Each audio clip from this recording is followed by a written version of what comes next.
Hey everyone, it's Ben Hardy here, and in today's video we're going to be going over some big updates on the new car market because things are shifting in a very important way.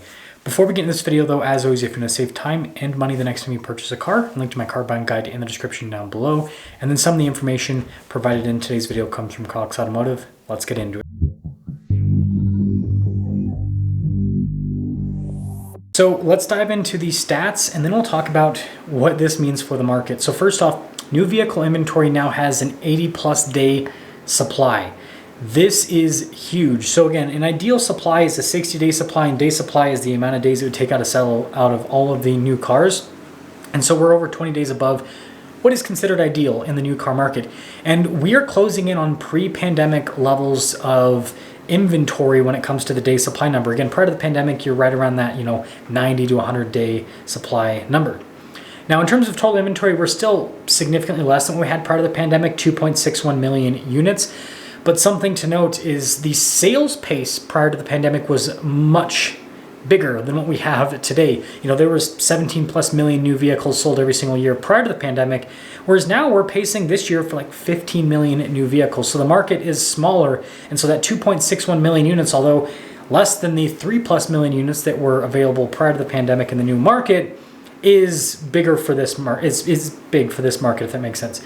Now, the average listing price is just over $47,000. So listing prices aren't really going down, but transaction prices are 100% going down. So the average new car now takes about 37.5 weeks of income for the average American to purchase. Now, this is still above the norm. The norm is between 32 to 36 weeks of income, but we are closing in on cars being in that normal affordability range when it comes to the income for the average American. But again, we're still high. We're definitely on the high side of things.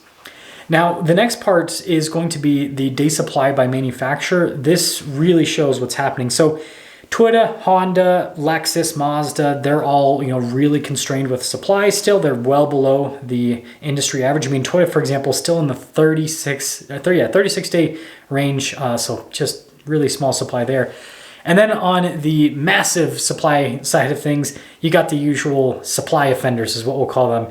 Ram, Lincoln, Chrysler, Dodge. I mean, Lincoln, Chrysler, and Dodge all have a day supply number of over 160 days now. Like, that is not ideal. That is far from ideal.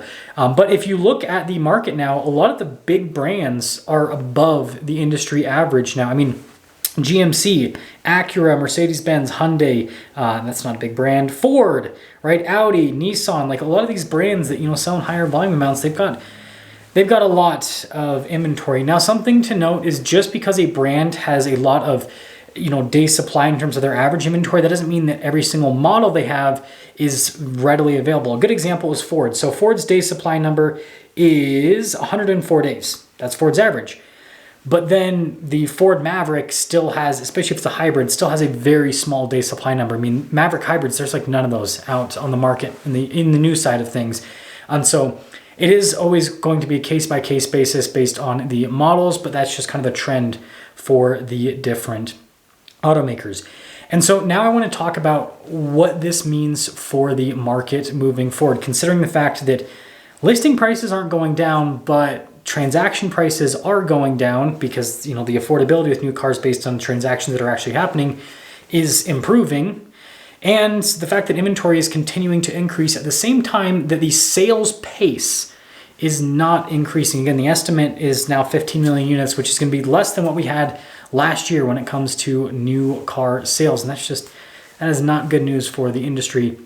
And so first off, the difference between these listing prices and these selling prices, it's this, quote unquote game is what some of you might call it, that dealers are still continuing to play. I wouldn't really call it a game. I would just call it how a lot of businesses do business. And that is in the form of list high and hope that you get that higher price. And if someone comes in and they're willing to buy a car and they offer you lower, then chances are it's worth taking and it's worth getting rid of. And so dealers, some dealers, like a lot of the, Ram, Jeep, Dodge, Ram, Chrysler dealers are actually, just showing big discounts online. But a lot of dealers, they don't want to do that. Like what I'm still seeing is a lot of dealers are just showing MSRP of a car online. They're not showing any discount. But then once you go into the dealership, if you're on a car, some of these cars do have big discounts, and the dealership's like, you ask the price, and there's, the online price just shows the MSRP, but then in reality, they're willing to discount it quite a bit. I mean, one of the cars that I saw today, for example, all that was posted on the website was the MSRP of it. And then literally this car was in the showroom on the dealership, and it had a tag in it that was $10,000 off of MSRP. Again, that wasn't posted on the website. And so again, the dealers are going to try to get this money, if they can. And if they can't, they still want to sell a car. And so that's kind of, why you see that discrepancy there. And I think that's a general trend that will continue because, again, dealers are businesses that are in existence to make money. And so if they can do something to make more money, they're going to do it. Now, the thing that I think is more important to talk about is the day supply number versus the car sale number, because it only takes one manufacturer to continue to produce cars and to lower their prices to force other manufacturers to kind of follow suit. You might think that, just because this manufacturer is producing more cars doesn't mean that this other manufacturer has to, because the other manufacturer can just produce fewer cars and get more money for them versus having to discount. But, market share is a really important thing. Obviously, automakers are also businesses that are here to make money. But if an automaker loses market share, that is something that is, pretty painful because, well, first off, right, on the car dealership side of things, the fewer cars that a dealership sells, the fewer cars that they will have to service. And this also impacts the automaker because then, down the road when these cars are used, then they will need parts, right? Because stuff is going to break on cars, especially modern cars. They're just not as reliable as they used to be. And so that's an extra, source of revenue for an automaker. If they sell fewer cars, then they're not going to sell as many parts down the road for those cars.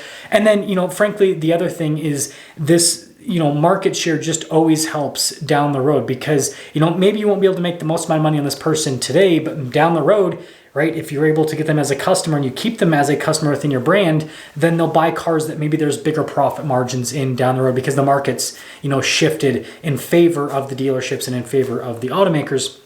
And so it's a situation where, at least from what I'm seeing with these inventories, it doesn't look like the growth of inventory is slowing down anytime soon. Automakers ultimately, are selling the cars to the dealers outside of, some of the direct-to-consumer automakers like Tesla.